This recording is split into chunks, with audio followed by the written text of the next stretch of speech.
Wegman himself, as some of you may know, proved the famous adage in theatre, never work with children or animals, was absolutely incorrect.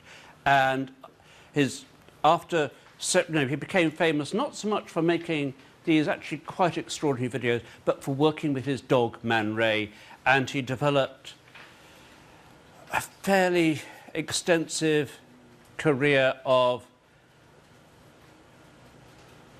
canine kitsch, I think we can call it. I guess in that. Okay. Or other works by Ori Gerst, again, playing on this notion of slowing down time. A very, very long video compressed in a short time, basically of a pheasant rotting to the point where actually the legs break and it falls to the ground. Or on the right, a sound which comes more, you're looking at a vase of flowers, actually literally based on a painting by the Dutch painter Jan Huysum. And when the pitch reaches a certain height, the glass shatters as there, and you watch this explosion. For Ori Gerst, there is the reference for Wegman was obviously California, where he lived, and advertising. A reference for Ori Gerst as an Israeli is the sense of imminent danger that someone living in Tel Aviv feels because of the political situation of the Middle East. Now,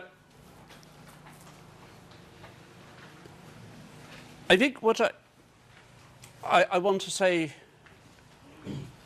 vis-a-vis the exhibition at the Singapore Art Museum, which has an enormous amount of videos, I think to a point where it's quite indigestible for a visitor. You need to go several times to get the feel of it.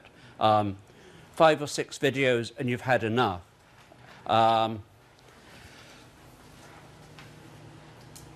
So it's a resource to pick on. But for me, one of the big issues with video is context.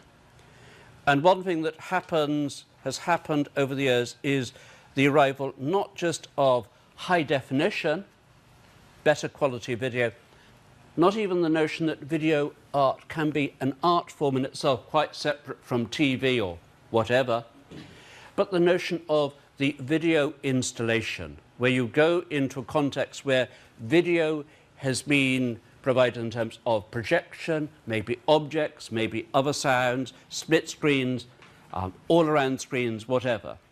So I'm going to begin this talk and again end the talk with, I think, the 2 videos or video installations which have impressed me most. And you'll be looking at this thinking, this isn't a video. And you're absolutely correct. It is in fact a cathedral. It's Durham Cathedral, which in a recent survey was voted the most beautiful building in England.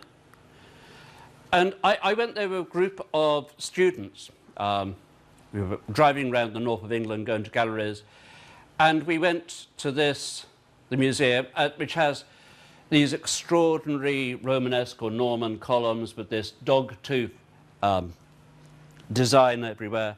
And it's an extraordinary space, very, very dark, much darker than it seems. It's enormous. We're looking towards the altar, and if you look back in the darkness, it would look like this. Sorry, this is a very bad bit of me scribbling something out, as you can tell. It's I just wanted to get a sense that you look back. You went in as part of the celebrations, I think the 9th centenary of the cathedral, Bill Viola had been asked to do a video installation.